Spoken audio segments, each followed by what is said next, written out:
Tiwari academy में सभी विद्यार्थियों का स्वागत है। आज हम कक्षा 10 गणित में पाठ 5 समांतर श्रेणी की प्रश्नावली 5.3 हल करेंगे। इसका पहला प्रश्न है, निम्नलिखित समांतर श्रेणियों का योग ज्ञात कीजिए। देखो, योग के लिए सूत्र होता है n पदों का योग बराबर n/2 2a प्लस n-1 गुणा में d, या अगर अंतिम पद दिया हो तो इसे ऐसे भी लिख सकते हैं a प्लस अंतिम पद। यहाँ कई बार l लिखेंगे, कई बार हम an लिखेंगे, दोनों का मतलब यहाँ पे एक ही होता है। तो यहाँ पे देखो, पहले हमें दिया हुआ है, यहाँ पे पहले प्रश्न में पहले भाग में a बराबर दिया है 2 और हम d निकाल सकते हैं, सारवंतर निकाल सकते हैं 7 - 2 जो कि 5 है। यहाँ पे 10 पदों के बारे में बोला गया, अंतिम पद नहीं दिया हुआ है, तो हम पहले वाले सूत्र को यूज़ करेंगे। यहाँ पे पहले सूत्र को प्रयोग करेंगे। उसके लिए देखो Sn बराबर n/2, तो n तो हमें पता है यहाँ पे ना 10/2, 2a 2a मतलब a का मान 2 है, प्लस n-1 मतलब 10-1 गुणा में d हमारे पास 5 है, तो ये आ गया। इसको सरल करके हम निकाल सकते हैं, ये 5 आ गया, तो ये 5 2 गुणा 2 4 आ गया, प्लस यहाँ 10 में से 1 गया, 9 बचेगा, 9 गुणा 5 45 बच जाएगा। देखो 5 गुणा में 5 और 45 को जोड़ा तो 49 आ गया। अब इसको गुणा करेंगे, 5 × 45 5 आ जाएगा, और 5 चौक 20 और 4 24, तो 245 योग आ गया इसका। अब आते हैं अगले भाग पे। इसके दूसरा भाग है, यहाँ पे देखो a बराबर 37 दिया हुआ है, -37, और d निकाल लेते हैं। इसका d है -33 -37, तो देखो d आएगा -33 प्लस 37 में 33 घटाएंगे हम तो 4 आ जाएगा। तो देखो d मिल गया हमें 4, a पता है ये। अब हम सूत्र लगाते हैं, n/2 s कितना निकालना है हमें, 12 पदों का, तो s 12 बराबर 12/2 2a मतलब 2 गुणा में a 2 गुणा -37 प्लस n मतलब 12 - 1 गुणा में d हमारा 4 है।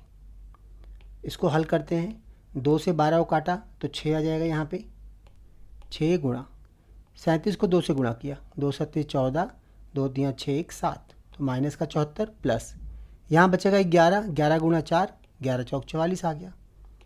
अब इस 6 से देखो अंदर क्या बचेगा, यहाँ 4 में से 4 कट गया, 7 में से 4 गया 3, तो मतलब -30 बचा। 30 को 6 से गुणा किया तो माइनस का 180, तो यह आ गया हमारे 12 पदों का योग। इसका तीसरा भाग, यहाँ देखो a दिया हुआ है हमें 0.6 और d निकाल लेंगे हम। d बराबर, d मतलब सारवांतर बराबर 1.6 माइनस 0.6, 1.7 माइनस 0.6, तो यह आएगा 1.1। तो यहाँ पे निकालते हैं कितने पदों का है, 100 पदों का जोड़। 100/2 गुणा में 2a 2 गुणा a है 0.6 प्लस n हमें पता है, n इसमें 100 दिया हुआ है, तो 100 - 1 गुणा में d है 1.1, ये आ जाएगा। देखो 100/2 मतलब ये 50 आ जाएगा, 2 गुणा 6 तो 12 हो जाएगा, तो 1.2 प्लस यहाँ आएगा 99 गुणा में 1.1। अब इसको सरल कर लेते हैं हम, 50 यहाँ 1.2 प्लस 11 से 9 को गुणा करेंगे तो 99 आएगा, और फिर 11 को 9 से गुणा करेंगे तो फिर 99 आएगा, 99 और 9 तो 9 9 18 8 आ जाएगा, और यहाँ पे 10 आ जाएगा, क्योंकि 0.1 के बाद दशमलव यहाँ लग जाएगा। अब इसको और सरल करते हैं, देखो 50 गुणा में 9 और 2 11 1 आ गया, यहाँ 1 और 8 9 और 1 10 0 आ गया, यहाँ बचेगा 10 यानी कि 0 और 1 यहाँ पे 1 आ गया, और लास्ट में भी 1 आ गया, तो यानी 110.1 आ गया। अब इसको 50 से गुणा करते हैं, देखो इस 0 से दशमलव हट जाएगा ये वाला, दशमलव ना लेके हम इसको सिर्फ 5 से गुणा करते हैं, तो 5 × 5 0 5 5, तो ये आ गया हमारे 100 पदों का योग, 5505। इसका अंतिम भाग करते हैं हम, पहले प्रश्न का अंतिम भाग। इसमें देखो a बराबर दिया हुआ है 1/15 और d है डी है 1/12 माइनस 1/15। इनका लघुत्तम लिया, देखो 12 12 पंजे 60, 15 चौका 60, तो 60 एलसीएम ले सकते हैं इसका हम।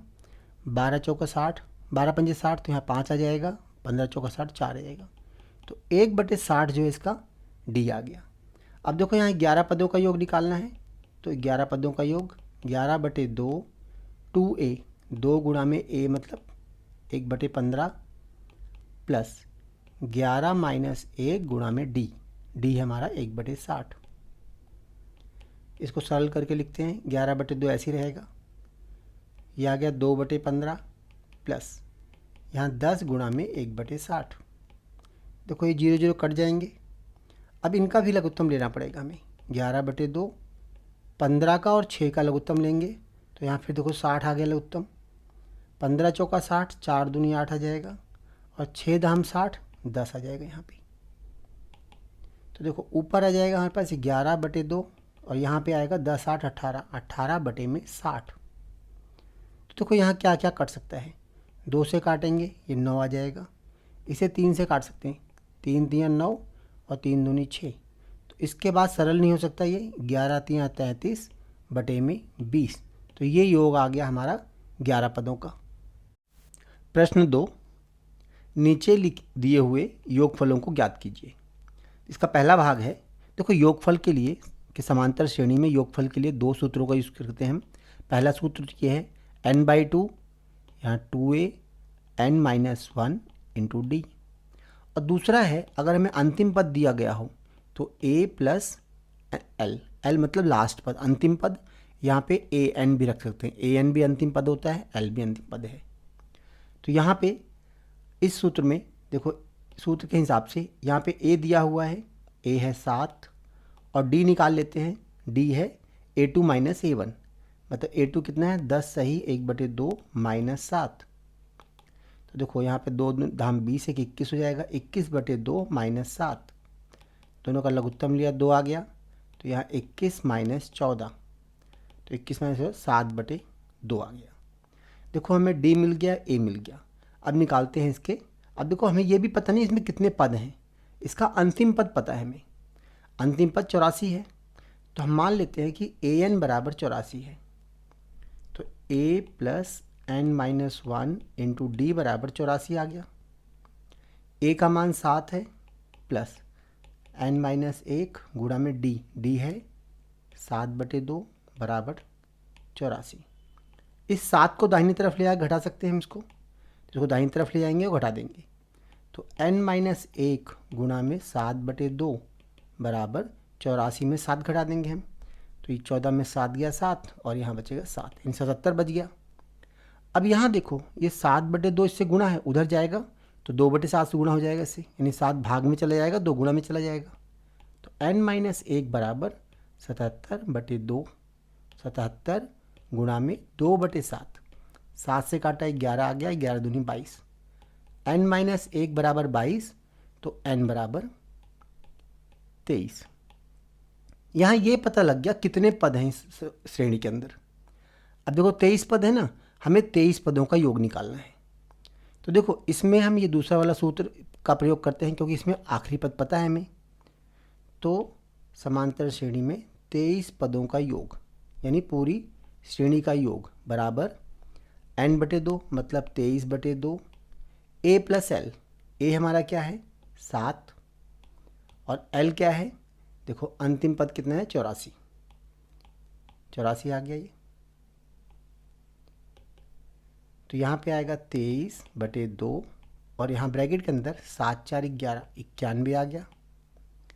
अगर हम 23 और 91 को गुणा करते हैं तो ये आ जाएगा 2093 आ जाएगा, 2093/2। अब इसे सही बटे में बदलना है हमें, तो 2 1 कम 2, 0 आ गया, 2 चौक 8, 2 6 12, सही 1/2। तो ये हमारा कुल योग आ गया उस श्रेणी का। इसका दूसरा भाग, यहाँ पे देखो पहला पद दिया हुआ है हमें 34 और इसका सार्वांतर d निकाल लेते हैं, d है दूसरा पद माइनस पहला पद, तो 32 माइनस 34 ये -2 आ गया, a आ गया, d आ गया। इसका अंतिम पद देखो 10 दिया हुआ है, तो इसे लेते हैं ए एन बराबर 10 लिखकर और यहाँ एन का मान निकालते हैं पहले हम। तो ए प्लस एन माइनस 1 गुणा में डी बराबर 10। यहाँ पे देखो ए दिया हुआ है 34 प्लस एन माइनस 1 गुणा में डी हमारे पास कितना है -2 बराबर 10। इस 34 को दाहिनी तरफ ले जाएंगे तो वहाँ घट जाएगा, यहाँ बचेगा एन माइनस 1 गुणा में -2 बराबर 10 में से 34 घटाएंगे तो माइनस का 24 बचेगा। इस -2 से इस -24 को भाग कर देंगे तो हमें मिल जाएगा n माइनस 1। तो देखो -24 बटे में -2, माइनस माइनस कट गए, 2 12 आ गया। इस तरह हमारे पास n कितना आ गया 13। अब एक बार हमें n का मान मिल गया तो इसका हम जोड़ आराम से निकाल सकते हैं।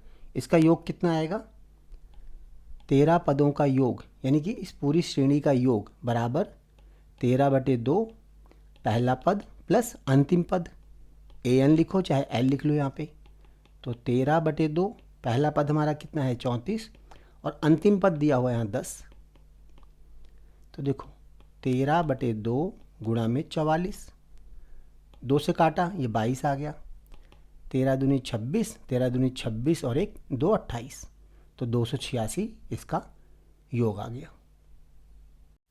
इसका तीसरा भाग, यहाँ देखो पहला पद दिया हुआ है -5 और हम सारवंतर डी निकाल लेते हैं दूसरे पद में से पहले पद को घटाकर।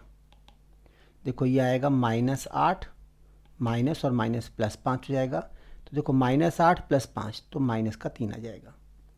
अब यहाँ देखो अंतिम पद दिया हुआ है, अंतिम पद -230 है। तो ए एन बराबर -230 रख के हम n निकाल सकते हैं। a प्लस n माइनस 1 गुणा में d बराबर -230। a का मान रख दिया -5, n माइनस 1 गुणा में d है हमारा -3 बराबर -230। देखो ये 5 यहाँ माइनस का है, उधर जाके प्लस का हो जाएगा, प्लस का होगा इसमें से घट जाएगा। तो ये आ जाएगा हमारे पास n माइनस 1 गुणा में -3 बराबर -225, क्योंकि 5 तो घट गया इसमें से। अब n माइनस 1 निकालेंगे तो ये -3 इसके नीचे चला जाएगा और भाग कर देगा इसको। -225 बटे में -3, माइनस माइनस कट गए, 3 से काटा, 3 7 21 और 3 5 15। तो इस तरह n बराबर क्या आएगा, यहाँ जो 1 है उधर जाके जुड़ जाएगा और आगे 76। तो यहाँ हमने निकाल लिया इसमें कितने पद थे। अब हमें निकालना है इन पदों का योग कितना है। तो 76 पदों का योग बराबर, यानी कि इस पूरी श्रेणी का योग बराबर 76/2 a कितना है हमारा, चलो अभी पहले लिख लेता हूँ a प्लस l। 76 को 2 से काटा तो 2 3 6 और 2 8 16, 38 आ गया। a हमारे पास -5 है और l है 230। तो देखो 38 गुणा -235, इनको गुणा करेंगे क्योंकि एक संख्या माइनस की है तो यहाँ माइनस आएगा, और इसको अगर गुणा करते हैं हम तो गुणा करके आएगा हमारे पास 8930। तो यह आ जाएगा 8930। तो ये हमारा योग आ गया इस पूरी श्रेणी का। प्रश्न 3, एक एपी में देखो पहला भाग है, ए दिया है 5, डी दिया है 3 और ए एन दिया है 50। हमें यहाँ पे एन और एस एन ज्ञात करना है। तो दो ए एन की मदद से हम एन निकाल सकते हैं। ए एन का सूत्र क्या होता है, ए एन बराबर ए प्लस एन माइनस 1 गुणा में डी। तो देखो ए एन तो 50 दिया हुआ है तो यहाँ 50 रख दिया, ए का मान 5 है, एन माइनस 1 गुणा में डी हमारा 3 है। इस 5 को बाईं तरफ लाएंगे तो 50 में से 5 घट जाएगा, यहाँ बचेगा 45। ये आ गया एन माइनस 1 गुणा में 3। अब देखो 3 यहाँ गुणा में है, इधर आके भाग में हो जाएगा। तो 45/3 बराबर एन माइनस 1। 3 से काटा इसको, 3 1 कम 3, 3 5 15। तो n माइनस 1 बराबर 15, सो n बराबर 16 आ गया। देखो पहला चीज़ निकाल लिया हमने, पहली चीज़ n निकाल लिया। अब एस एन निकालना है। तो देखो एस एन मतलब n पदों का योग, n/2 और a प्लस ए एन। तो n कितना है हमारा 16, 16/2 आ गया। a हमारे पास 5 दिया हुआ है और ए एन कितना दिया है 50, तो 50 आ गया। इसे काटा तो यहाँ 8 आ जाएगा, 8 गुणा में 55। इसे गुणा कर देंगे, 8 पंजे 40, 8 पंजे 40 और 4 44, तो 440 इसका योग आ जाएगा। SN आ गया। अब इसका देखते हैं दूसरे भाग को। देखो दूसरे भाग में, यहाँ दूसरा भाग है, दूसरे भाग में A दिया हुआ है और A 13 दिया हुआ है। देखो अगर हम A 13 निकालते हैं, A 13 बराबर A प्लस 12D होता है। तो A 13 तो हमें दिया है 35, A दिया है 7, तो यहाँ से देखो D निकल जाएगा, 7 को इधर लाएंगे माइनस कर देंगे तो ये बचेगा 28, 35 में 7 गया 28 बचेगा, बराबर 12D। 12 को नीचे ला के भाग कर देंगे तो ये 28 बटे में 12 बराबर D आ गया। तो यहाँ पे आएगा 4 तियाँ 12, 4 सत्ते 28, मतलब D का मान जो आएगा वो 7 बटे 3 आ गया। D के इस मान को तो D निकालना था, आ गया हमारे पास।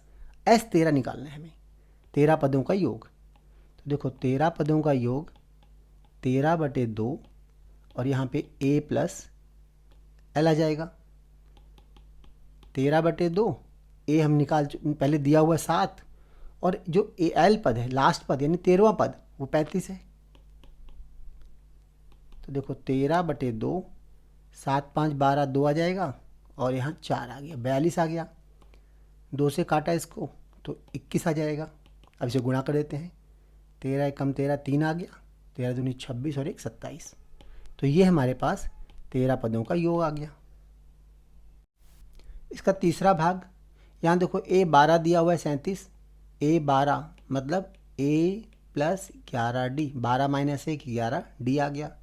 A 12 यहाँ रख सकते हैं हम, A 12 का मान है 37 बराबर, A हमें दिया नहीं गया लेकिन D दिया हुआ है, यहाँ D 3 है तो 11 गुणा 3, 11 गुणा 3 33 होगा, 33 को इस तरफ ला के यहाँ घटा सकते हैं हम, तो 37 माइनस 33 बराबर A आ गया। तो इस तरह A बराबर हमारा 4 आ गया। A आ गया हमारे पास, D हमें दिया हुआ है, हमें निकालना है कि S 12। देखो 12 पदों का योग मतलब 12 बटे 2 पहला पद प्लस 12वां पद यानी अंतिम पद यानी 12वां पद। तो यहाँ देखो 12 बटे 2 6 हो गया, A हमने निकाल लिया 4, अब 12वां पद तो हमें दिया हुआ है 37, तो ये 37 आ गया। तो 6 गुणा में 7 4 11 41 हो गया ये, तो ये आ गया 6 कम 6 6 चौक 24, तो 246 आ गया 12 पदों का योग। इसका चौथा भाग, इसमें A 3 दिया हुआ है, A 3 मतलब A प्लस 2D बराबर 15 और साथ में दिया है S 10, S 10 बराबर 10 बटे 2 2A प्लस 10 माइनस 1 गुणा में D। ये दोनों चीज़ दी हुई हैं हमें, ना A दिया है ना D दिया है, तो इन दोनों की मदद से हम पहले A और D निकालेंगे। देखो यहाँ से पहले वाले समीकरण से हम A का मान निकाल सकते हैं 15 माइनस 2D, मान लो ये समीकरण नंबर 1 है। इस A के मान को हम यहाँ रख सकते हैं, देखो क्योंकि यहाँ पे तो ना S तो हमें दिया हुआ है S10, S10 कितना है, ये है 125, तो 125 बराबर 5 और यहाँ देखो 2A, तो 2A की जगह पे हमने 15 माइनस 2D रख दिया, 15 माइनस 2D प्लस यहाँ 10 माइनस 1 9 आएगा, 9 गुणा में D। इस 5 को देखो 5 इस पूरे ब्रैकेट से गुणा है, इस पूरे ब्रैकेट से गुणा है, तो 5 को इधर ला के भाग कर सकते हैं हम, 125 बटे में 5 बराबर यहाँ बचेगा 2 गुणा में 15, देखो 2 गुणा 15 कितना आएगा 30, हम ब्रैकेट को खोल देते हैं और 2 गुणा 2 माइनस 4D प्लस 9D, 5 से काटा तो यहाँ 25 आ गया, तो इस तरह 25 बराबर 30 माइनस, देखो माइनस 4D प्लस 9D, तो प्लस का 5D बचेगा। इस 30 को इस तरफ ले आते हैं हम, लाके घटा देंगे, 25 में 30 गए, माइनस का 5 बचेगा बराबर 5D। इस तरह हमारा D क्या आ जाएगा, D बराबर आ गया माइनस का 1। अब एक बार हमारा D आ गया तो हम पहले समीकरण इस वाले समीकरण में मान रखकर यानी समीकरण 1 से देखो A निकाल सकते हैं, A बराबर 15 माइनस 2 गुणा में D माइनस 1 है, बटे में कुछ भी नहीं है इसके, तो ये आ जाएगा 15 2 माइनस 2 गुणा माइनस 1 प्लस 2 हो जाएगा यानी 17 आ गया। देखो A का मान आ गया 17 और डी आ गया -1। हमें निकालना क्या है, एक तो डी निकालना था जो हम निकाल चुके -1, और एक निकालना है A10। तो A10 बराबर A प्लस 9D होता है। ए तो हम निकाल चुके हैं, ए आया है 17 हमारा, 9 गुणा में डी माइनस का 1 है, तो 17 माइनस 9, तो ये आ गया 8। तो मतलब A10 बराबर 8 आ गया। इसका पांचवा भाग, यहाँ देखो डी का मान 5 दिया हुआ है और S9 75 दिया हुआ है। तो अगर हम S9 का सूत्र लगाते हैं 9/2 2A प्लस 9 माइनस 1 गुणा में डी, तो यहाँ S9 का मान हो गया 75 बराबर 9/2 2A, ए हमें पता नहीं है, 9 माइनस 1 8 आ जाएगा, 8 इंटू डी, तो वो डी कितना है 5, तो यहाँ 5 रख दिया। अब देखो इस 9 को 9/2, 9 से कटेंगे नहीं, इस छोड़ दो 20 फिलहाल के लिए। पहले हम अंदर देखते हैं अंदर क्या आएगा। देखो यहाँ भी 2 है और यहाँ भी 8 में 2 है, तो इन दोनों में से हम 2 कॉमन ले सकते हैं, 9/2 और हमने 2 कॉमन ले लिया ताकि एकदम सरल हो जाए। तो ये आ गया ए, और यहाँ 2 चौक 8, 4 बचेगा, 4 गुणा 5। ऐसा करने से क्या होगा, ये कट जाएगा। अब देखो ये आ गया 75 बराबर 9 गुणा में ए, तो 9A आ गया, प्लस 9 को इससे करेंगे 4 पंजे 20 गुणा 9, तो 180 आ गया। अब इसे 180 को इधर बाईं तरफ लाके घटा देंगे हम, तो 75 माइनस 180 बराबर 9A। तो यहाँ से हम A का मान निकाल सकते हैं। A बराबर, पहले तो यहाँ घटा के देखते हैं कितना आएगा, तो ये आएगा 105, वो भी माइनस का, और बटे में 9, 105/9, ये 3 से कट जाएंगे, तो 3 3 9, 3 3 9, 3 5 15, तो ये आ गया -35/3। तो हमारा पहला काम था A को ज्ञात करना, A आ गया हमारा -35/3। दूसरा काम है A9 निकालना। अब देखो A9 तो आसान है, A9 बराबर A प्लस 8D, A हम निकाल चुके हैं -35/3 प्लस 8 गुणा में D है हमारा 5, -35/3 प्लस 8 पंजे 40, 8 पंजे 40, 3 लघुत्तम लिया, यहाँ -35 और 3 चौक 12, 120 आ गया।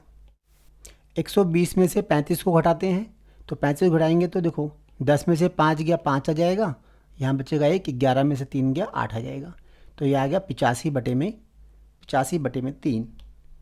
तो ये आ गया हमारा 9वां पद, A9 बराबर 85/3। इसका छठा भाग, यहाँ पे देखो A दिया है 2 और D दिया है 8 और SN दिया है 90, हमें N और AN निकालना है। तो इस SN का प्रयोग करते हैं हम।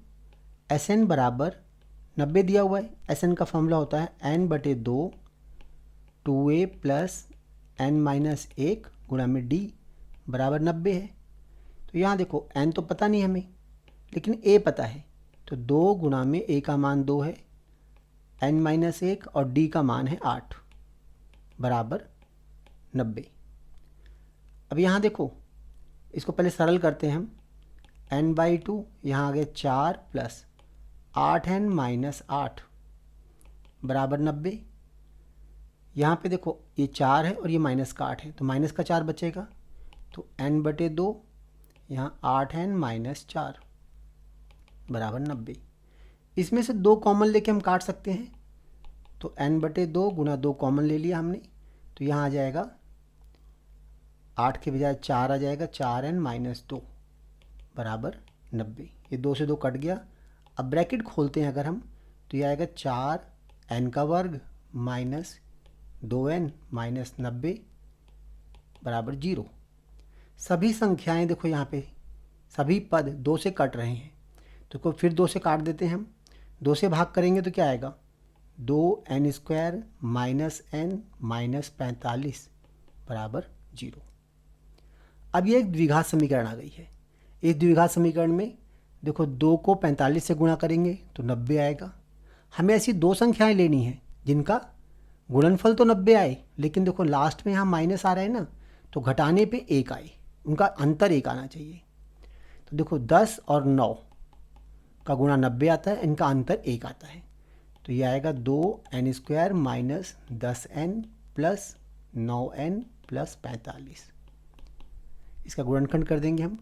2n कॉमन लिया तो यहाँ आएगा n माइनस 5, यहाँ पे 9 कॉमन लिया तो आएगा n माइनस, अच्छा यहाँ 45 माइनस का था, मैंने गलती से यहाँ पे प्लस का लिख दिया है, यहाँ माइनस का है।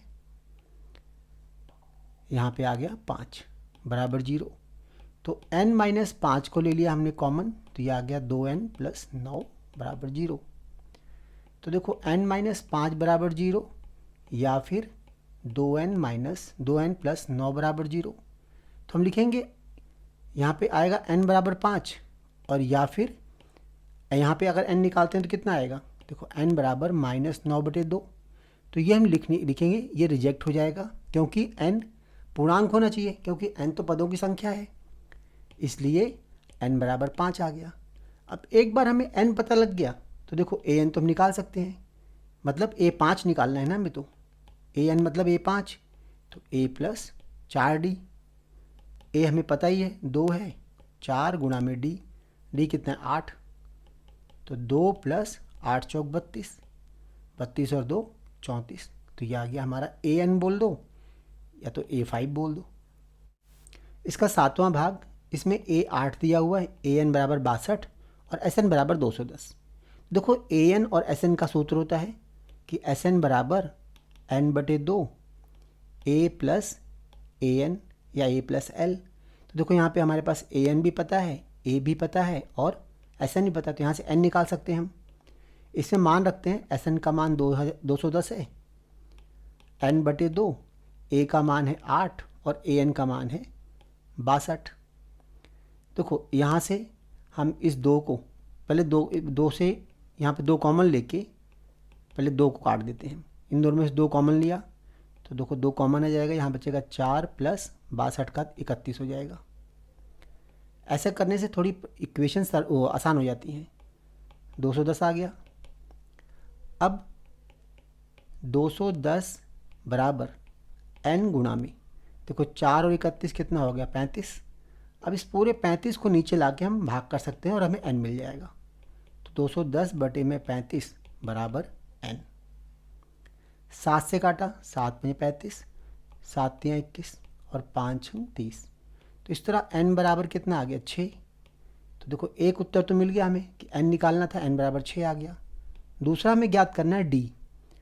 तो हमें an दिया हुआ है, an बराबर 62 दिया हुआ है, n निकाल चुके हैं 6। तो देखो a6 निकालना है, मतलब इसका मतलब हुआ कि a6 बराबर 62 दिया हुआ है हमें। तो a प्लस 5d बराबर 62।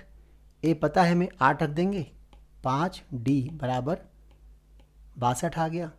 मतलब 5d बराबर 62 माइनस 8, और d बराबर पहले यहाँ घटाते हैं, 12 में से 8 या 4, यहाँ बचेगा 54, और फिर d बराबर 54 बटे में 5। तो ये हमारा d भी आ गया यहाँ से। इसका 8वां भाग, इसमें an 4 दिया हुआ है, d 2 दिया हुआ और sn -14 दिया है। देखो इसमें d दिया हो, अगर यहाँ पे a दिया होता तो हम sn वाला और an वाला फॉर्मूला लगा देते। अब यहाँ हमें अलग अलग करना पड़ेगा। देखो an बराबर 4 है, अर्थात a प्लस n माइनस 1 गुणा में d बराबर 4 दिया हुआ है हमें। तो देखो a तो हमें पता नहीं है, a प्लस n भी पता नहीं है, n माइनस 1, d पता है लेकिन d है 2 बराबर 4। ब्रैकेट खोल देते हैं हम, तो a प्लस 2n माइनस 2 बराबर 4। इस 2 को हम दाहिनी तरफ ले आते हैं तो ये 6 हो जाएगा। और तो यहाँ से a का मान निकालेंगे तो a का मान हो जाएगा, तो पहले 2 जाके यहाँ जुड़ जाएगा तो 6 बन जाएगा -2n।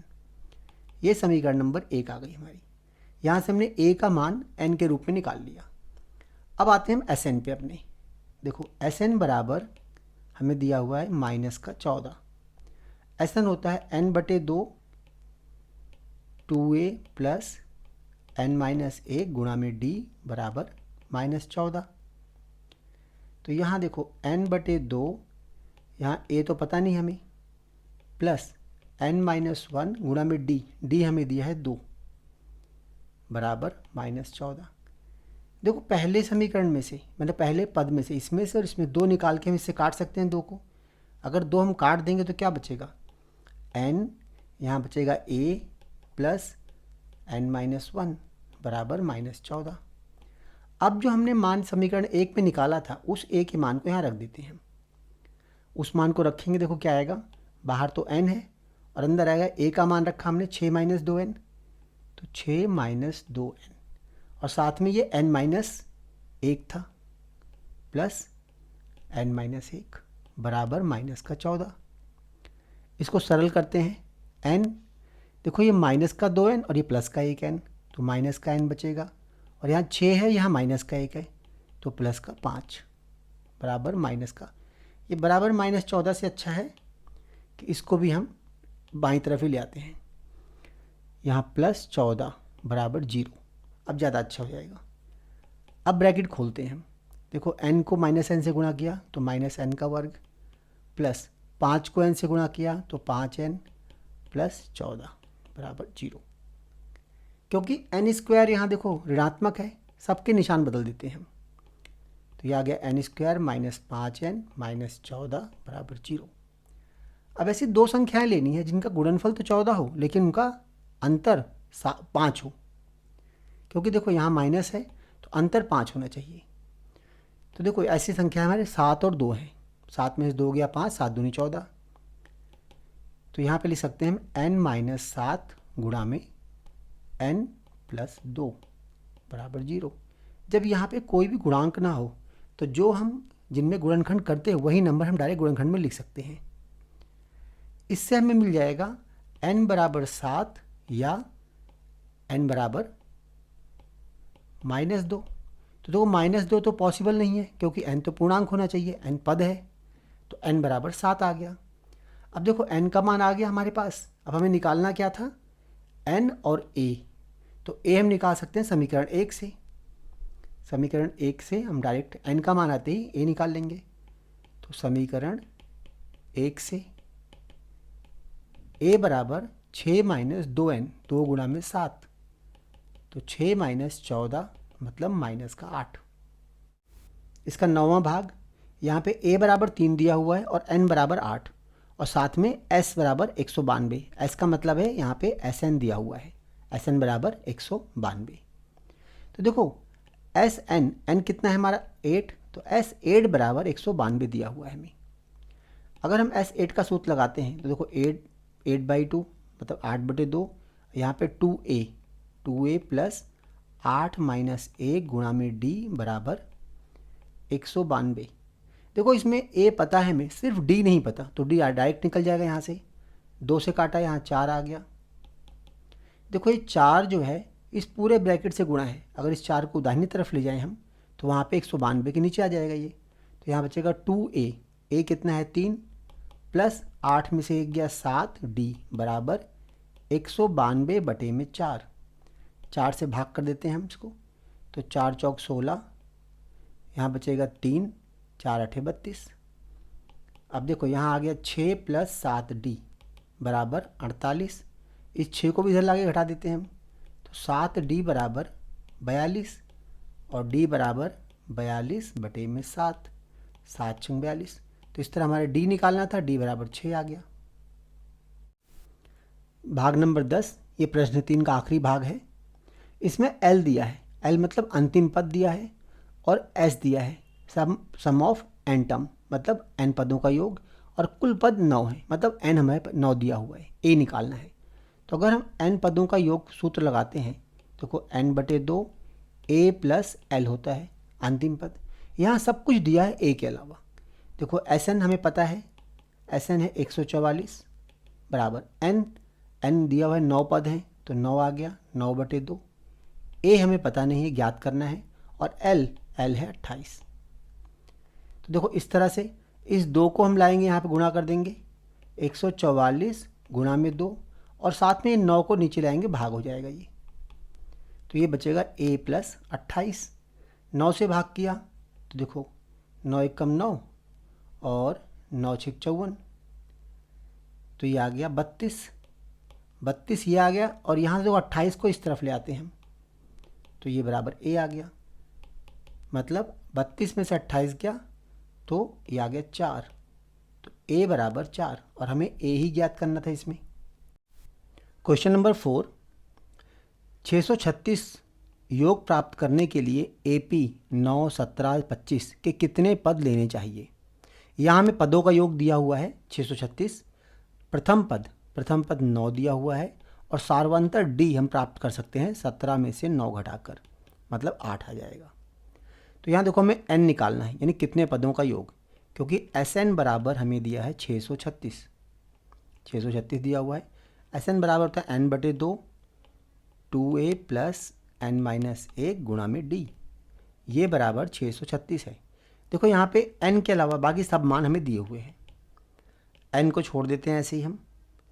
2a हमारे पास है 9 प्लस n-1 गुणा में d है 8 बराबर 636। देखो इस 2 को बाहर निकाल सकते हैं और 8 में से 2 को बाहर निकाल सकते हैं ताकि ये वाला 2 कट जाए।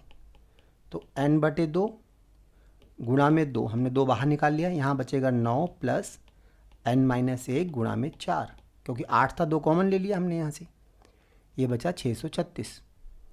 2 कट गए, अब सबको हम गुणा करते हैं। यहाँ n है, अंदर देखो क्या बचेगा 9 प्लस 4n-4 बराबर 636। इसको सरल करते हैं तो देखो 9 में से 4 गया, 5 बचेगा, 5 गुणा n, ये बचेगा 5n प्लस 4n को n से गुणा किया तो 4n² -636 बराबर 0। इसको मानक रूप में लिखते हैं हम, तो 4n² प्लस 5n -636। अब देखो यहाँ लास्ट में माइनस आ रहा है, ऐसी 2 संख्याएं लेते हैं जिनको गुणा करने पे 636 गुणा में 4 आए। देखो 4 से गुणा करते हैं, 4 × 24, 4 × 12 और 2 14 और 4 × 24 1 25, मतलब गुणा करने पे उनको 2544 आए, लेकिन घटाने पे 5 आना चाहिए, क्योंकि देखो यहाँ माइनस है ना, तो घटाने पे 5 आएगा। तो ऐसी 2 संख्याएं हमारे पास 53 और 48 हैं।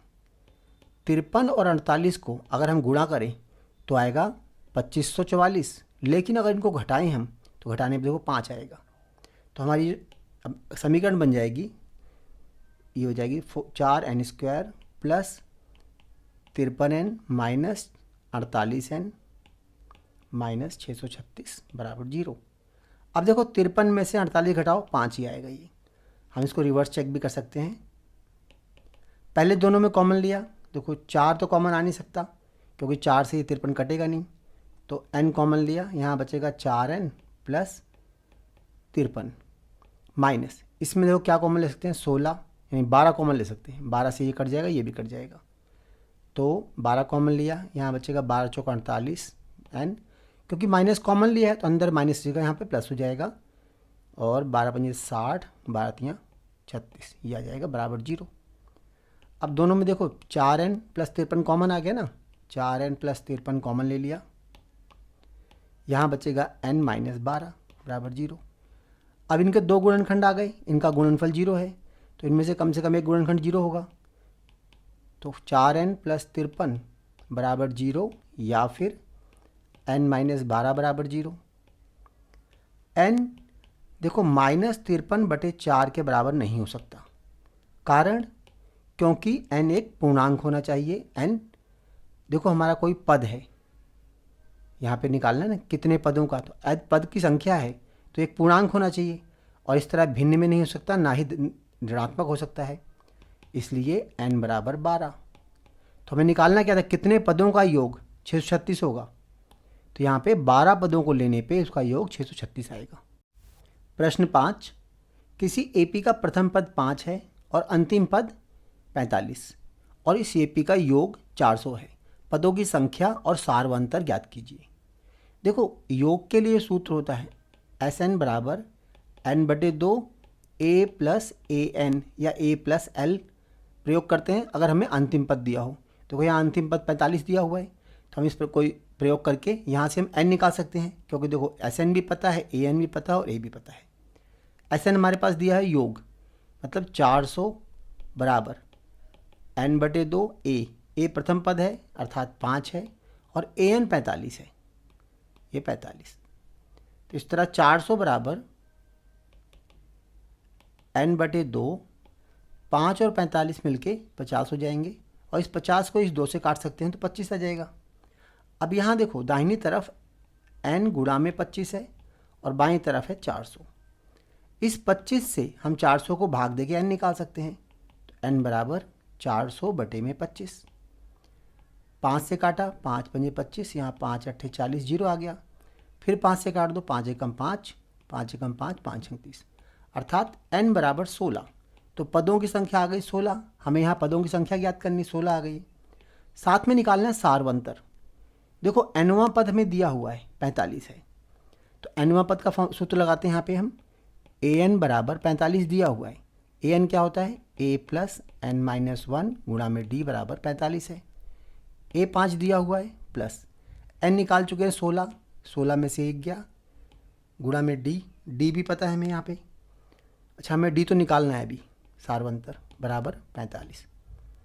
जब सब पता ही होगा तो करेंगे क्या, हम यहाँ d निकालना है इस प्रश्न में। इस 5 को इधर ले आते हैं हम, तो 16 में से 1 गया, यहाँ बचेगा 15d बराबर 45 में से 5 घटाया 40 आ जाएगा। तो देखो d बराबर कितना आएगा, 40/15। इसे 5 से काट सकते हैं, 5 3 15 और 5 अट्ठे 40, अर्थात d बराबर 8/3। तो देखो सारवंतर d आ गया, सारवंतर आ गया 8/3 और पदों की संख्या 16। प्रश्न 6, किसी एपी का प्रथम और अंतिम पद क्रमशः 17 और 350 है। यदि सारवंतर 9 है तो इसमें कितने पद हैं, अर्थात पदों की संख्या निकालनी है हमें कि कितने पद हैं इसके अंदर और इनका योग ज्ञात क्या है, और पदों का योग भी ज्ञात करना है। देखो प्रथम पद गिवन है हमें 17 और an मतलब अंतिम पद दिया हुआ है 350 और सारवंतर अर्थात d दिया हुआ है हमें 9। इन तीनों को प्रयोग करके हम an का सूत्र लगाकर हम यहाँ पे d निकाल सकते हैं। नहीं, d तो हमें दिया हुआ है, प्रथम पद d, हम n निकाल सकते हैं इसमें, यानी कितने पद हैं ये पता लग जाएगा हमें। तो a प्लस n-1 गुणा में d। देखो an हमारे पास है 350 बराबर a पहला पद 17 है, n पता नहीं है और d है हमारा 9। 350 में 17 घटा देंगे इधर लाके हम, तो देखो 0 में से 7 गया, बचेगा 3, यहाँ 5 की 4 बचेगा, 4 में से 1 गया 3 और यहाँ बचेगा 3, 333 बराबर n-1 गुणा में 9। अब इस 9 से इधर लाके भाग कर देंगे इसको हम, तो 333/9 बराबर n-1 आ जाएगा। देखो 3 से काटते हैं, 3 3 9 और यहाँ आएगा 1 1 1, इसको फिर 3 से काट देते हैं, 3 एकम 3, यहाँ 3 3 9 और 2 बचेगा, 3 7 21, अर्थात n-1 बराबर आ गया 37, यह आ गया 37 और n बराबर 38। तो देखो पदों की संख्या कितनी आ गई, पदों की संख्या आ गई हमारे पास 38। अब आगे है इनका योग ज्ञात करना है। तो देखो योग के लिए हम योग का सूत्र लगाते हैं, Sn बराबर n/2। अब यहाँ पहला पद ही पता है हमें, अंतिम पद ही पता है, वही प्रयोग कर लेते हैं हम, a plus l, a plus an। तो देखो Sn s 38 निकालना है हमें, 38/2, a है हमारा 17 और an बराबर है 350, ये आ गया। 2 से काटा तो ये 19 आ जाएगा, अर्थात 19 गुणा में इनको जोड़ देते हैं, 7 और 0 7 आ जाएगा, 1 और 5 6 आ जाएगा और यहाँ 3। 19 से अगर 367 को गुणा करते हैं तो ये आ जाएगा 6973। तो ये आ गया हमारा 38 पदों का योग जो हमें ज्ञात करना था। प्रश्न 7, उस एपी के प्रथम 22 पदों का योग ज्ञात कीजिए जिसमें d बराबर 7 है और 22वां पद 149 है। देखो इसमें d दिया हुआ है और 22वां पद मतलब n भी दिया हुआ है और an भी दिया हुआ है, लेकिन a गिवन नहीं है। जब a नहीं दिया पहले हम a प्राप्त करते हैं, an बराबर a प्लस n-1 गुणा में d होता है। an हमारे पास 149 है, तो ये 149, a हमें पता नहीं है, n 22वां पद है इसलिए 22 माइनस 1 और गुणा में d सारवंतर 7 दिया हुआ है। अब यहाँ पे a निकालने के लिए पहले इनको हम हल कर लेते हैं और इसको लाके यहाँ घटा देंगे, तो ये आ जाएगा 149 बराबर a प्लस यहाँ बचेगा 21, 21 गुणा में 7, यानी कि 149 बराबर a प्लस 7 एकम 7, 7 दूनी 14, 147 अगर यहाँ लाख घटा देते हैं हम, 149 में 47 गया, 2 बचेगा, 2 बराबर a। इस तरह हमें a मिल गया। अब a पता है और बाकी सारे पद भी पता हैं। हमें निकालना है 22 पदों का योग। तो देखो S22 बराबर 22/2 a प्लस an। तो 22/2 मतलब 11 आ गया। ये a हम निकाल चुके हैं, 2 आ गया, और an दिया हुआ है यहाँ पे 149, तो 149 आ जाएगा। तो 11 गुणा में 151, इसे गुणा कर देते हैं, 11 एकम 11, यहाँ 11 एकम 11, एक बचेगा, 11 बजे 55 और एक 56 हो जाएगा, और 11 एकम 11 और 5 16। तो ये आ गया 22 पदों का योग। प्रश्न 8, उस एपी के प्रथम 51 पदों का योग ज्ञात कीजिए जिसके दूसरे और तीसरे पद क्रमशः 14 और 18 हैं। देखो दी गई सूचनाएं हमें क्या है, दूसरा पद और तीसरा पद, मतलब A2 दिया हुआ है हमें 14 और A3 दिया हुआ है 18।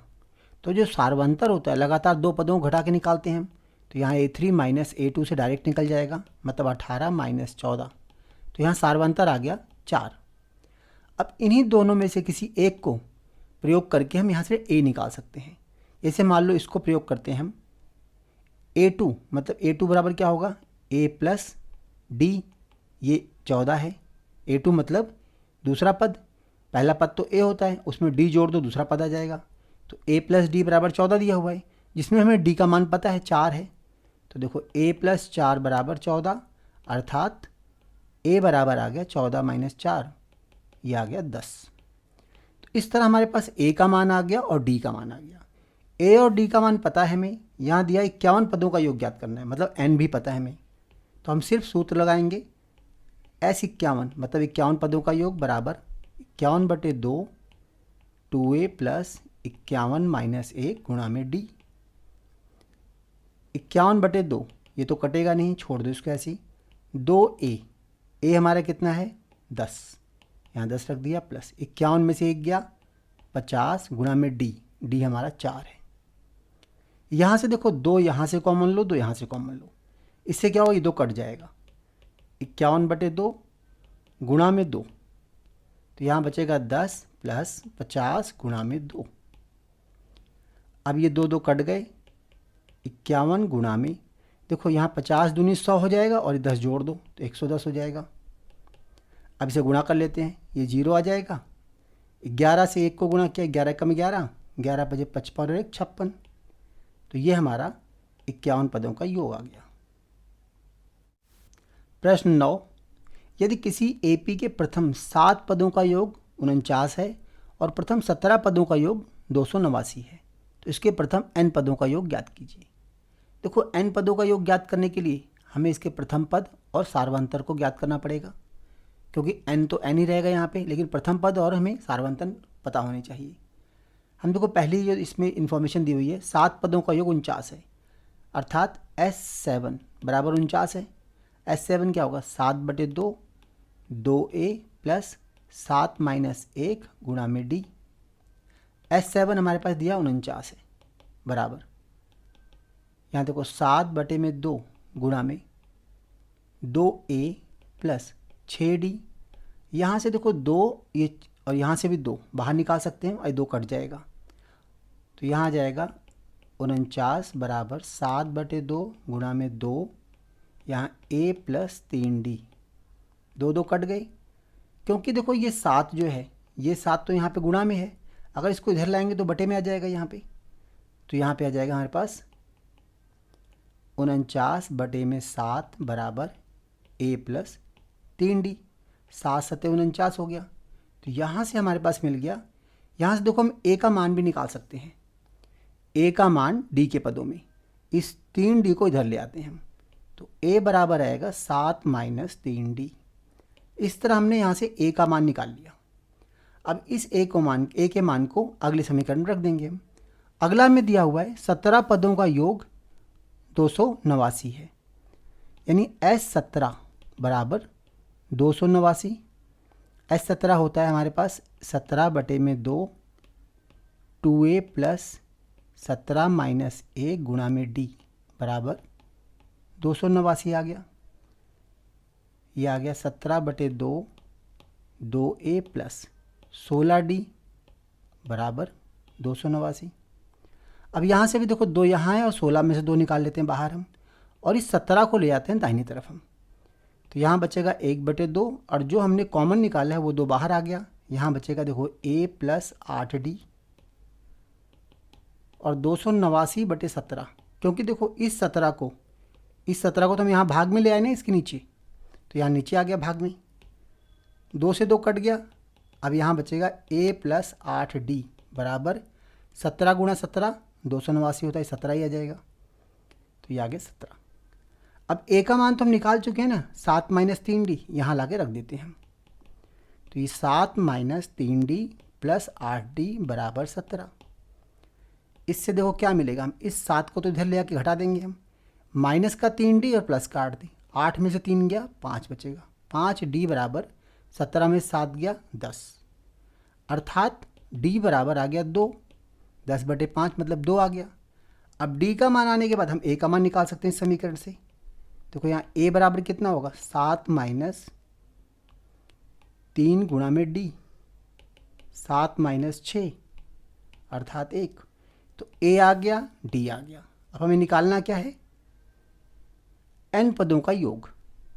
तो देखो n पदों का योग का फॉर्मूला लगाते हैं हम, Sn बराबर n/2 2a प्लस n-1 गुणा d।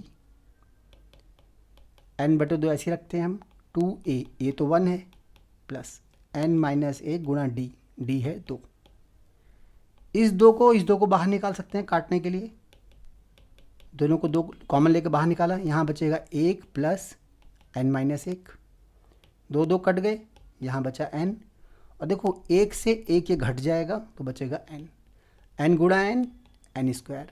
तो n पदों का योग बराबर n स्क्वायर। प्रश्न 10, दर्शाइए कि a1 a2 an से एक AP बनती है यदि an नीचे दिए अनुसार परिभाषित है। यहाँ भाग 1 दिया हुआ है, an बराबर 3 + 4n, और प्रत्येक स्थिति में 15 पदों का योग भी ज्ञात कीजिए। देखो यहाँ पे an दिया हुआ है, हमें पहले भाग की बात कर रहा हूँ मैं, an बराबर 3 + 4n है। एक तरीका तो ये है, इसके हम कुछ पद ज्ञात करें, जैसे a1 निकाला, 3 + 4 गुणा 1, 4 गुणा 1 4 और 3 7 आ जाएगा। फिर हम a2 निकालेंगे, मतलब दूसरा पद निकालेंगे, 3 + 4 गुणा 2, 4 दूनी 8 और 3 11 आ जाएगा। फिर a3 निकालेंगे, 3 + 4 गुणा 3, 4 3 12 और 3 15 आ जाएगा, यहाँ 15 आ गया। ऐसे ही a4 निकाल लो, a5 निकाल लो, निकालते जाओ ऐसे 4-5 पद निकाल के, और दिखाओ कि इनका अंतर जो है समान आ रहा है, अर्थात a2 माइनस a1 बराबर 11 - 7 4 आ गया। a3 माइनस a2 ये आ गया 15 - 11, ये भी 4 आ गया। ऐसी a4 माइनस a3 भी दिखाओ कि 4 आ रहा है। एक तरीका तो ये, दूसरा तरीका ये होता है कि हम इस, देखो यहाँ पे an दिया हुआ है, हमें an दिया हुआ है 3 + 4n, इसका अगला पद निकालें n के पदों में, अर्थात an+1। तो ये आएगा 3 + 4 n+1, तो ये आ गया 3 + 4n + 4 अर्थात 7 + 4n। अब देखो ये n का अगला पद है an+1, लगातार 2 पद प्राप्त हो गए ना, हम यहाँ से निकाल सकते हैं इसका सारवंतर, an+1 माइनस an। अगर ये सारवंतर इंडिपेंडेंट ऑफ n आता है, मतलब बिना n के आता है, तो इसका मतलब ये AP है। तो देखो यहाँ पे निकालते हैं, ये आ गया 7 + 4n माइनस, ये तो हमारा an+1 था ये वाला, और an है 3 + 4n। देखो ब्रैकेट खोलने पे 7 + 4n, यहाँ -3 और ये -4n हो जाएगा, ये दोनों कट गए, 7 में से 3 गया 4। तो देखो सारवंतर में सिर्फ एक संख्या आ रही है, मतलब n नहीं आ रहा है। तो बिना n के, n पे निर्भर नहीं है ना, बिना n के अगर कभी सारवंतर आता है, अर्थात ये एक AP है। तो यहाँ पता लग गया AP है और उसका सारवंतर 4 है। अब आगे हमें इसका 15 पदों का योग ज्ञात करना है। देखो 15 पदों के योग के लिए S 15 निकालना है। 15/2 2A प्लस 15 माइनस 1 गुणा में D। 15/2 2A, A मतलब पहला पद 7 निकाला था हमने यहाँ पे, 7 प्लस 15 से 1 गया 14 गुणा में D। D भी निकाल चुके हैं हम, D है इसका 4। यहाँ से देखो 2 यहाँ से और 2 यहाँ से कॉमन ले लेते हैं हम, तो 15/2 गुणा में 2 कॉमन लिया तो यहाँ बचेगा 7 प्लस 14 गुणा 2। 2 और 2 कट गए, यहाँ बचेगा 15 गुणा में देखो 7 प्लस 14 दूनी 28, अर्थात 15 गुणा में 35 आ गया। अब 15 को 35 से गुणा करते हैं, 15 × 75 5 आ जाएगा, 7 बचेगा, 15 × 45 और 7 52। इस तरह से हमारे पास इसके 15 पदों का योग आ गया 525। प्रश्न 10 का दूसरा भाग, इसमें an दिया हुआ है 9 माइनस 5n। इसमें भी हम इसका अगला पद निकालते हैं an प्लस 1, तो यह जाएगा 9 माइनस 5 n प्लस 1। इसको सरल करके 9 माइनस 5n माइनस 5, देखो यहाँ 9 में से 5 घट जाएगा तो बचेगा 4 माइनस 5n, 5n आएगा। ये आ गया an प्लस 1। तो देखो ये आ गया हमारा दिए गए पद का अगला पद। लगातार 2 पद मिल गए, यहाँ से हम सारवंतर निकाल सकते हैं an प्लस 1 में से an को घटाकर, अगले पद में से पिछले पद को घटाकर। तो ये आ गया 4 माइनस 5n में से 9 माइनस 5n को घटा देंगे हम। तो देखो ब्रैकेट खोलते हैं, तो 4 माइनस 5n आ गया, माइनस 9 और प्लस का 5n हो जाएगा। ये 5n और ये 5n कट जाएंगे, तो यहाँ बचेगा 4 माइनस 9 माइनस का 5। तो देखो सारवंतर आ गया, असारवंतर में n नहीं है, अर्थात ये AP है। पहली चीज़ तो हमें सिद्ध करना था ये AP है कि नहीं है। अगर सारवंतर में इस तरह से n ना आए तो इसका मतलब वो AP है। अब हमें इसके 15 पदों का योग निकालना है। तो देखो पहला पद ज्ञात करते हैं हम A1।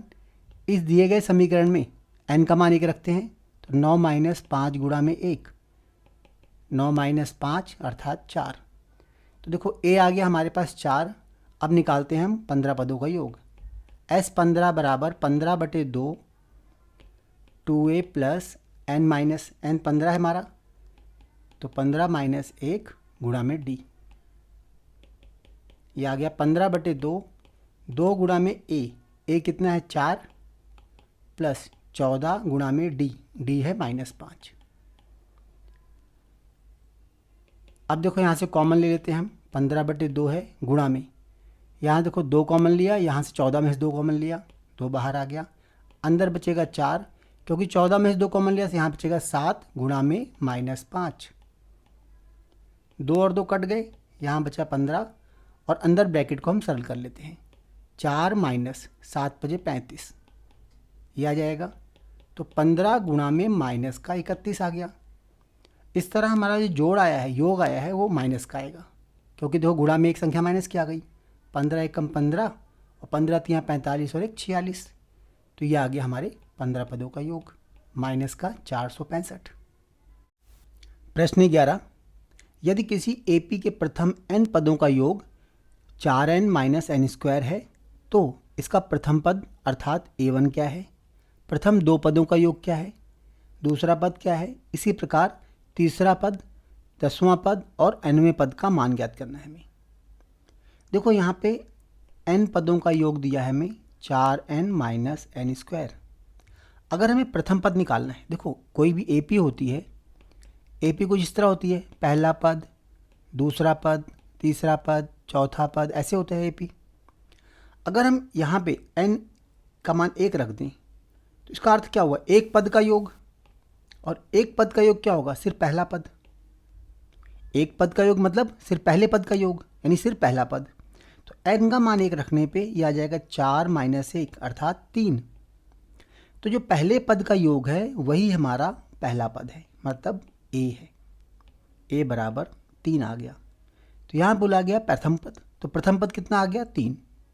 प्रथम 2 पदों का योग, अगर हम 2 पदों का योग निकालते हैं तो देखो इस सूत्र के अंदर हम n का मान 2 रख देंगे, n का मान 2 रखा तो तो 4 गुणा 2 माइनस 2 का वर्ग, 4 गुणा 2 8 माइनस 2 का वर्ग 4, मतलब 4 आ गया। तो ये आ गया दो पदों का अवयुग, अर्थात a1 प्लस a2 आ गया। a1 और a2 का जोड़ ये आ गया, जिसमें से हमें a1 पता है 3 है, तो दूसरा पद निकाल सकते हैं ना हम।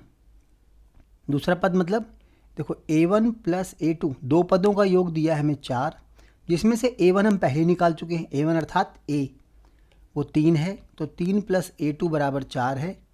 यहाँ से हमें a2 मिल जाएगा, a2 बराबर 4 में से 3 गया 1 आ गया।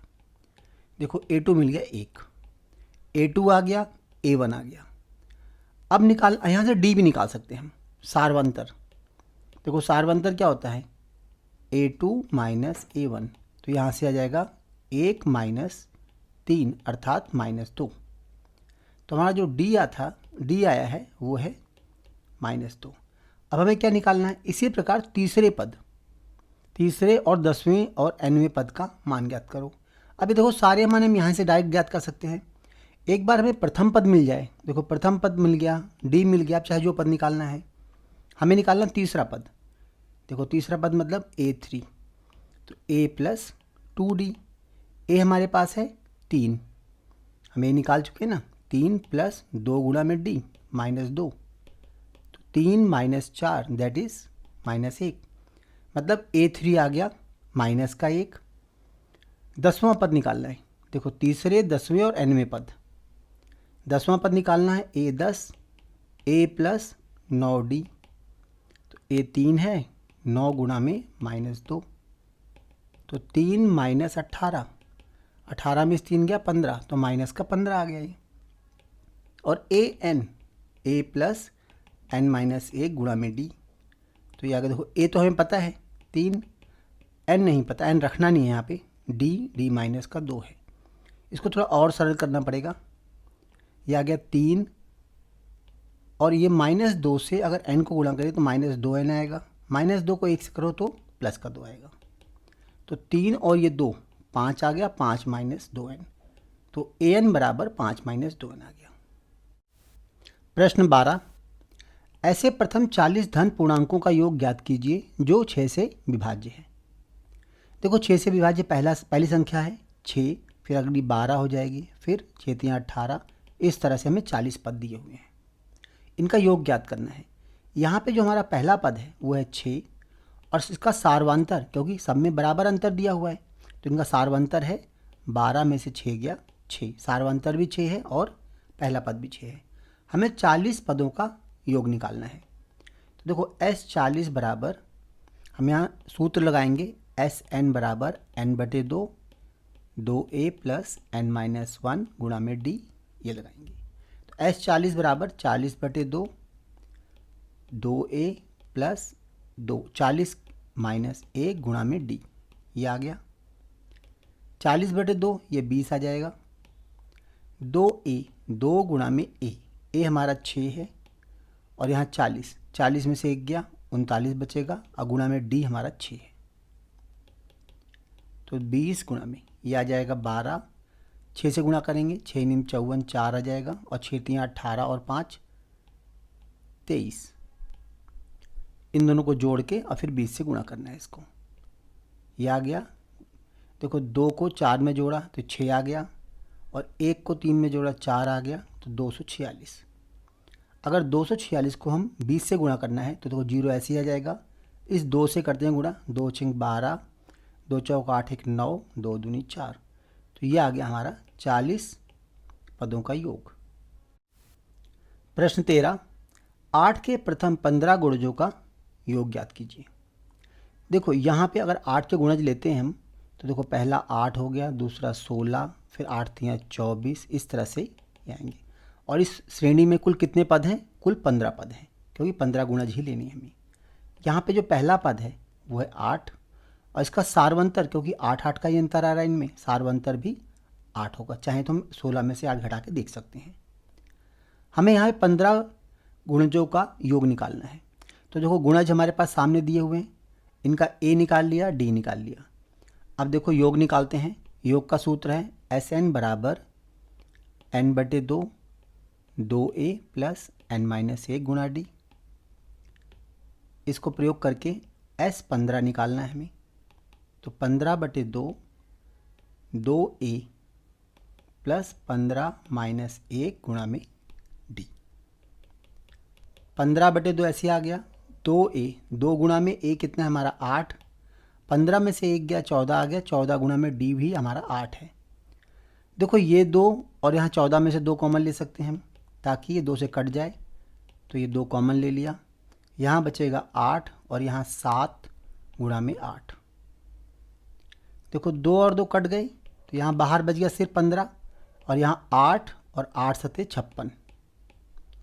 15 से इन दोनों के जोड़ो गुणा कर देंगे। 8 और 6 14 और ये 6 आ जाएगा। अब इसे आराम से गुणा कर सकते हैं। 15 चौका 60, 15 छक्का 90 और 6 96। तो ये आ गया 15 पदों का योग 960। प्रश्न 14, 0 और 50 के बीच की विषम संख्याओं का योग ज्ञात कीजिए।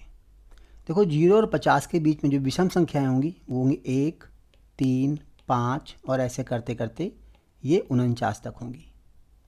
तो यहाँ देखो अंतिम पद पता है हमें और पहला पद पता है, इसका सारवंतर निकाल सकते हैं। पहला पद हमारे पास दिया हुआ 1 और सारवंतर 3 में से 1 गया 2 आ गया। और इसका अंतिम पद पता है, मतलब an पता है। an बराबर 49। तो a प्लस n माइनस 1 गुणा में d बराबर 49 आ गया। a का मान है 1, n माइनस 1 गुणा में d है हमारे पास 2 बराबर 49। इस 1 को हम दाहिनी तरफ ले जाते हैं तो घट जाएगा वहाँ जाके। यहाँ बचेगा n माइनस 1 गुणा में 2 बराबर 48। अब इस 2 से इसको नीचे लाके भाग कर देते हैं तो ये आ जाएगा n माइनस 1 बराबर 48/2। 2 से काटा इसको, 2 दूनी 4, 2 चौक 8, 24 आ गया। देखो n का मान आ गया 25, क्योंकि इस 1 को इधर लाके जोड़ देंगे हम। इसका मतलब यहाँ पे कुल 25 पद हैं और हमें 25 पदों का योग निकालना है। तो देखो जोड़ बराबर यानी कि S25 निकालना है हमें। 25/2 यहाँ 2A प्लस 25 माइनस 1 गुणा में D। तो 25/2 ऐसे रहेगा। 2 गुणा में A तो हमारा 1 है, प्लस 25 में से 1 गया 24 बचेगा और D हमारा 2 है।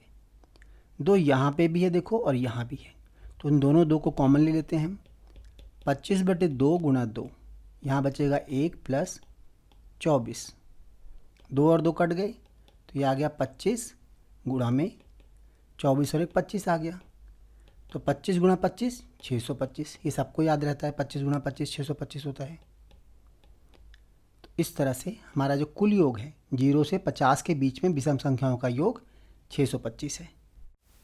प्रश्न 15, निर्माण कार्य से संबंधित किसी ठेके में एक निश्चित तिथि के बाद कार्य को विलंब से पूरा करने के लिए जुर्माना लगाने का प्रावधान है। इस प्रकार है कि पहले दिन 200 रुपये, दूसरे दिन 250 रुपये, तीसरे दिन 300 रुपये, अर्थात प्रत्येक उत्तरोत्तर दिन में जुर्माने अपने ठीक पहले वाले दिन से 50 रुपये अधिक है। ठेकेदार को जुर्माने के रूप में कितनी राशि अदा करनी पड़ेगी यदि वह 30 दिन विलंब कर देता है। देखो यहाँ जो पहले दिन जुर्माना लगाना पड़ेगा उसको देना पड़ेगा वो 200 रुपये है, अगले दिन 250, अगले दिन 300 रुपये। इस तरह 30 दिन तक उसे जितना जुर्माना आएगा ये कुल जुर्माना उसे देना पड़ेगा। यहाँ देखो जो पद हैं 50-50 करके आगे बढ़ रहे हैं, मतलब ये एक AP है, समांतर श्रेणी है, जिसका पहला पद हमारा 200 है और D यानी सार्वंतर 50 है। यहाँ कुल पद कितने हैं 30, यानी N भी हमारा 30 है। तो हमें इस तरह से यहाँ सिर्फ 30 पदों का योग निकालना है। 30 पदों का योग अर्थात S30। तो देखो 30/2 यहाँ 2A प्लस 30 माइनस 1 गुणा में D। 30/2 ये 15 आ जाएगा। 2 गुणा में A तो हमारा 200 है और ये आएगा 29 गुणा में D है 50। अब इसको हल कर देते हैं हम, तो ये आ गया कुल जुर्माना 15, यहाँ 400 आ गया, प्लस इसको गुणा कर लेते हैं, 0 ऐसे आ गया, 5 ने 45, 5 आ जाएगा, 4 बचेगा, 5 दूनी 10 और 4 14। इनको जोड़ते हैं और फिर गुणा करते हैं। देखो ये 0 ऐसे आ गया, 5 ऐसे आ गया, 4 और 4 8 हो जाएगा और 1। अब इसको 15 से गुणा करते हैं। देखो 0 ऐसे रख लिया, 15 पजे 75, तो ये आ गया 5, 7 बचेगा, 15 अट्ठे 120 और 7 127 हो गया, 15 एकम 15 और 12, 15 और 12 27। तो इस तरह से 30 दिनों का योग ये आया है, अर्थात उसे जुर्माने के रूप में, या देखो यहाँ पूछा गया ना, उसे विलंब के कारण जुर्माने के रूप में कितना देना, उसे जुर्माने के रूप में रुपये 27,750। पता नहीं उसने कमाया भी होगा इतना कि नहीं होगा, जुर्माना उसे 27,000 भरना पड़ेगा। प्रश्न 16, किसी स्कूल के विद्यार्थियों को उनके समग्र शैक्षिक प्रदर्शन के लिए 7 नगद पुरस्कार देने के लिए 700 रुपये की राशि रखी गई है। यदि प्रत्येक पुरस्कार अपने ठीक पहले वाले पुरस्कार से 20 रुपये कम हो तो प्रत्येक पुरस्कार का मान ज्ञात कीजिए।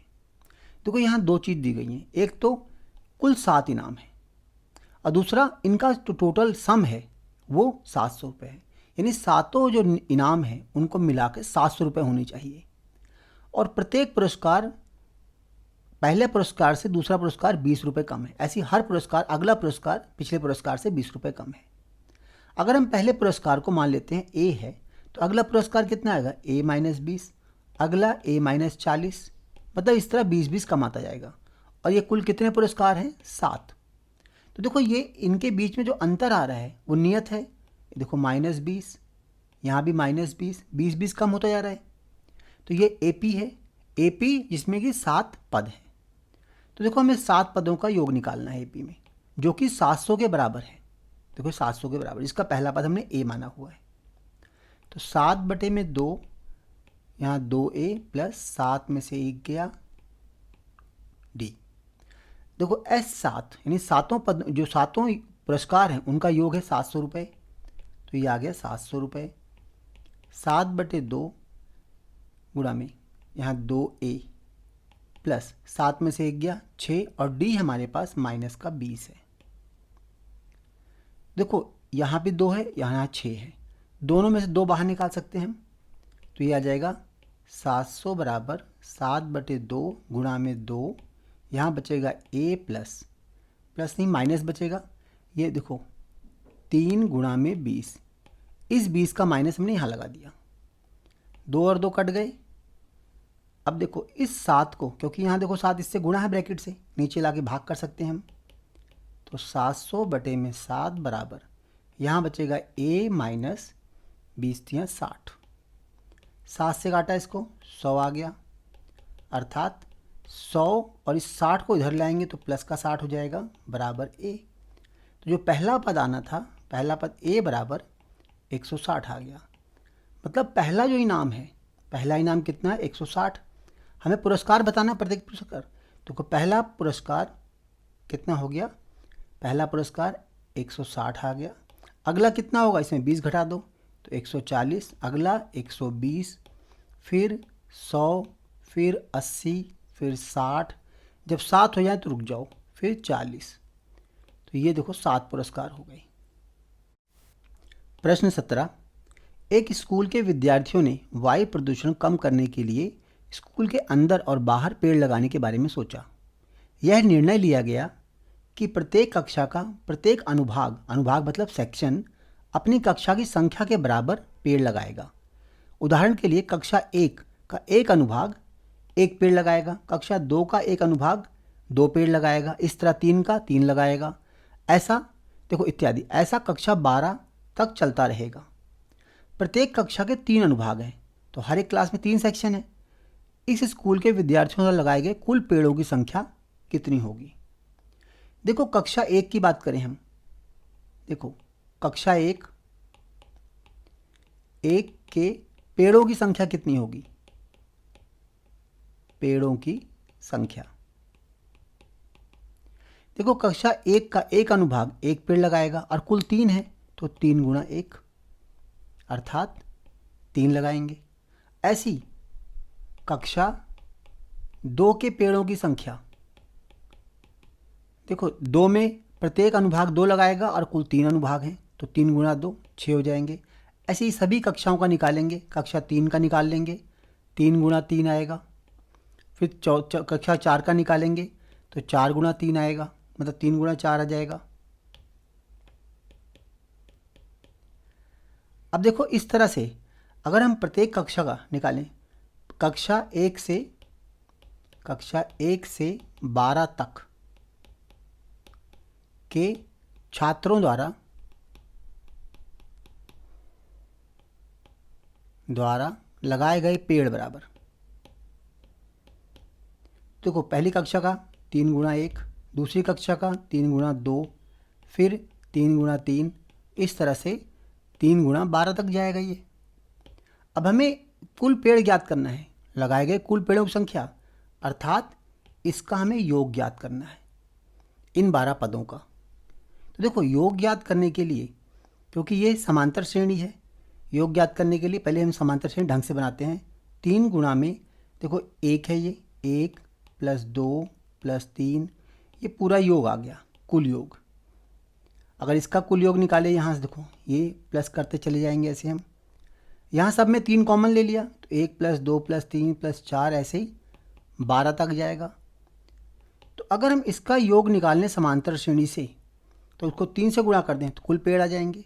तो 3 को बाहर रखेंगे, अंदर 12 पदों का योग निकालेंगे, मतलब 12/2 के अंदर आएगा 2a, 2 गुणा में 1, a तो हमारा 1 है, प्लस n-1, n कितना 12, तो 12 - 1 11 गुणा में d, और d भी हमारा 1 है, तो ये आ गया।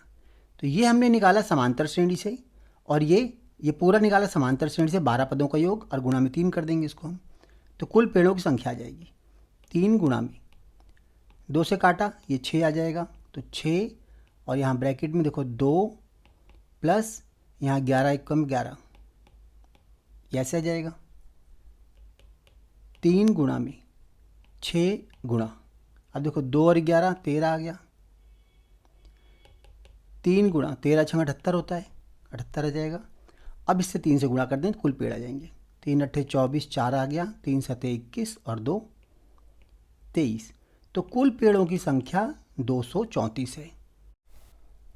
प्रश्न 18, केंद्र ए से प्रारंभ करते हुए बारी बारी केंद्रों ए और बी को लेते हुए, देखो यहाँ पे ए केंद्र और बी केंद्र दिया हुआ है, लेते हुए 0.5, 1.0, 1.5 सेंटीमीटर, इस तरह से उत्तरोत्तर अर्धवृत्तों को खींचकर एक सर्पिल बनाया गया है। देखो चित्र में यहाँ दिखाया गया है, जैसा कि आकृति में दिखाया गया है। 13 क्रमागत अर्धवृत्तों से बने इस सर्पिल की कुल लंबाई क्या है?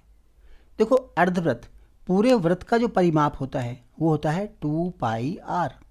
अगर हम अर्धवृत्त का परिमाप निकालेंगे, मतलब अर्धवृत्त की लंबाई सिर्फ इतनी ही निकालेंगे, तो कितना आएगा 2πr/2 कट जाएगा, नहीं सिर्फ πr। तो अगर हम देखो यहाँ पे L1 L2 इस तरह दिया है, अगर L1 की लंबाई निकालें तो कितना आएगा पाई गुणा में r, r कितना है 0.5। ऐसे अगर L2 की लंबाई निकालें तो पाई गुणा में 1.0। इस तरह से L3 पाई गुणा में 1.5। तो देखो इस तरह से आएंगे। अब इनका अंतर निकालते हैं अगर, क्योंकि ये देखो लगातार 0.5 0.5 सिर्फ 0.5 का अंतर आ रहा है इसमें, तो इसे अगर हम L1 L2 L3, ये L3 L4 इस तरह से एक लें श्रेणी, तो L13 तक बनेगा ये पूरा, और हर एक में 0.5 का अंतर आएगा। मतलब 0.5 पाई ये पहला आ गया, 1.0 पाई दूसरा आ गया, 1.5 पाई तीसरा आ गया, इस तरह से। तो इस तरह से एक समांतर श्रेणी बन जाएगी, जिसका पहला पद तो ये आ गया, पहला पद मतलब ए आ गया 0.5 पाई, और सार्वंतर 1.0 पाई माइनस 0.5 पाई। पाई कॉमन ले लेते हैं हम इसमें, तो ये आएगा 1.0 माइनस 0.5, अर्थात ये भी देखो 0.5 बचेगा, तो 0.5 पाई। सार्वंतर भी वही आएगा जो प्रथम पद है। ए आ गया, डी आ गया। अब हमें निकालना क्या है, कुल सर्पिल की लंबाई। कुल 13 क्रमागत पद हैं, मतलब 13 क्रमागत अर्धवृत्त हैं, तो देखो 13 पदों का योग निकालना है हमें। 13 पदों का योग 13/2 2a प्लस 13 माइनस 1 गुणा में d। 13/2 ऐसे ही आ जाएगा, गुणा 2 गुणा ए कितना है 0.5 पाई, प्लस 13 में से 1 गया, ये 12 बचेगा, गुणा में 0.5 पाई। देखो दोनों में पाई आ रहा है, पाई को हम कॉमन ले लेते हैं। साथ में देखो यहाँ 12 में से और यहाँ 2, दोनों में से 2 कॉमन लेते हैं, 13/2 और यहाँ 2 कॉमन ले लिया, साथ में पाई भी कॉमन ले लिया।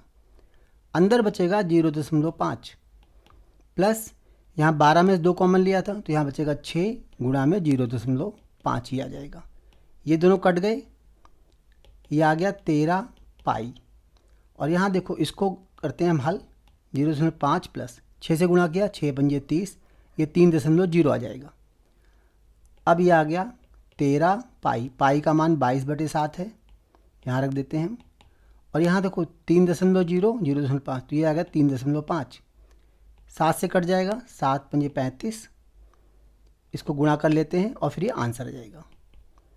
देखो ये 22 है, इसे ऐसे लिखते हैं हम 13 गुणा 11 गुणा 2 गुणा में 0.5। इसे इसलिए किया, देखो 22 को मैंने 11 गुणा 2 कर दिया, क्योंकि 2 गुणा 5 10 होता है, तो ये 0.0 होकर ख़त्म हो जाएगा ये पूरा।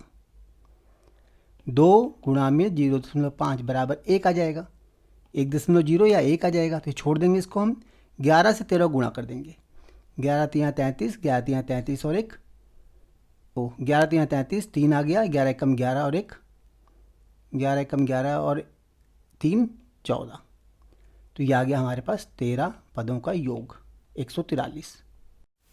प्रश्न 19, 200 लट्ठों को ढेरी के रूप में इस प्रकार रखा जाता है, सबसे नीचे वाली पंक्ति में 20 लट्ठे, उससे अगली पंक्ति में 19 लट्ठे, उससे अगली पंक्ति में 18 लट्ठे।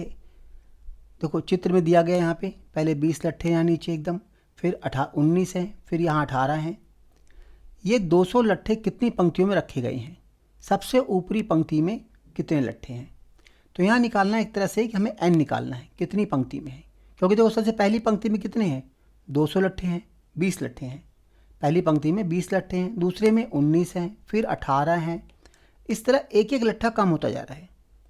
तो देखो यहाँ समांतर श्रेणी दी गई है, हमें AP दिया गया है, जिसमें पहला पद है हमारे पास 20 और D है 19 माइनस 20 अर्थात -1।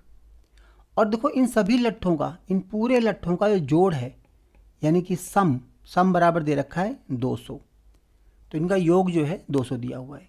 हमें बताना है कितनी पंक्ति में रखे गए हैं। तो देखो यहाँ सूत्र लगाते हैं हम, SN बराबर n/2 2a प्लस n-1 गुणा में D। SN तो पता है हमें कि 200 लट्ठे कुल हैं यहाँ पे, n/2 2a, a हमारे पास 20 है और n-1 गुणा में D हमारे पास -1 है। तो देखो यहाँ पे जो है इस 2 को यहाँ ले आते हैं ताकि आराम से गुणा हो जाए, वहाँ पे भिन्न ना बने। तो ये आ गया 400 बराबर, यहाँ n आ गया, 2 गुणा 20 किया तो 40 हो गया, -1 से n को गुणा किया तो -n आया और प्लस -1 से -1 किया तो +1 आ गया। इस तरह 400 बराबर 40 और यहाँ पे 41 हो जाएगा, तो n गुणा में 41 -n। अब देखो ब्रैकेट को खोल देते हैं हम, तो 400 बराबर 41n माइनस n का वर्ग, सबको एक तरफ ले आते हैं, तो n का वर्ग माइनस 41n प्लस 400 बराबर 0। अब ये एक द्विघात समीकरण बन गई है। इस द्विघात समीकरण में हमें 2 भागों में तोड़ना है इसको, ताकि उनका गुणनफल, देखो गुणनफल 400 आए, यहाँ पे देखो 400 आए, ये जो दिया हुआ है, लेकिन उनका जोड़ 41 आना चाहिए। तो ऐसे 2 संख्याएं हैं हमारे पास, 25 और 16।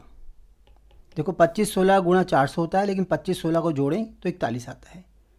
अगर यहाँ पे देखो n² के साथ कोई भी गुणांक नहीं है, तो हम डायरेक्ट लिख सकते हैं n-25 और n-16, इसके 2 गुणनखंड बनेंगे, अर्थात n बराबर 25 आएगा या फिर n बराबर 16 आएगा। अब एक एक को चेक करते हैं। यदि n बराबर 25 है, यदि n बराबर 25 है, तो देखो 25वां पद क्या होगा, 25वां पद निकालते हैं हम, a25, क्योंकि हमें अंतिम पद भी निकालना है, a प्लस 24d, a हमारे पास 20 था, 24 गुणा में -1, तो ये आएगा 20 - 24 अर्थात -4।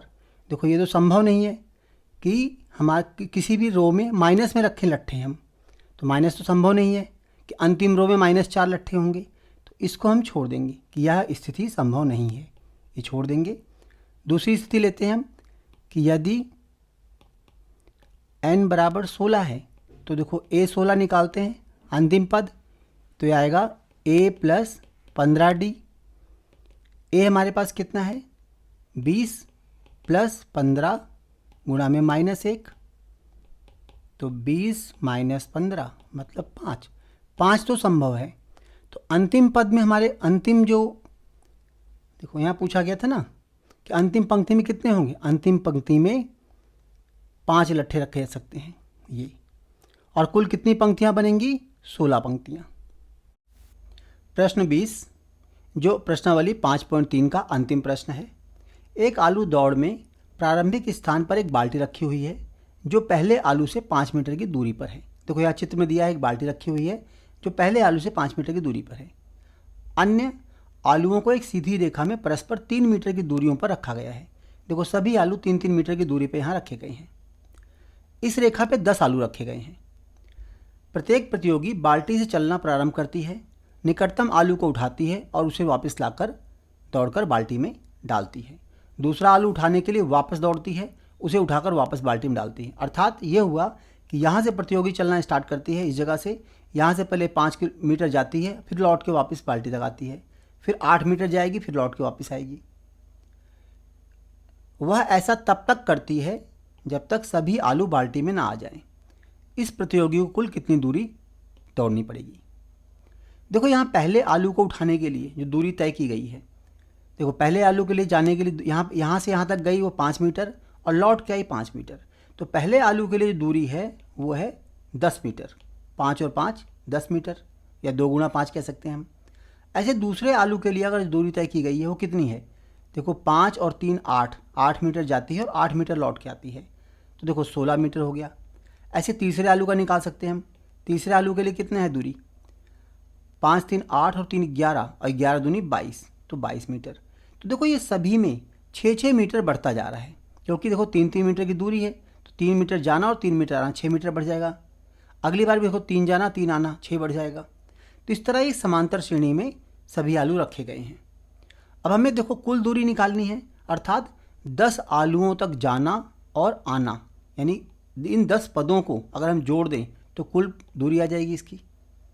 यहाँ पहला पद दिया हुआ है हमें 10, और अगर सार्वंतर निकालते हैं d, तो देखो दूसरा पद माइनस पहला पद 16 माइनस 10 अर्थात 6, सार्वंतर मिल गया। कुल पदों की संख्या 10 है, तो यहाँ हम योग निकाल सकते हैं 10 पदों का। 10 पदों का योग 10/2 2a प्लस 10 माइनस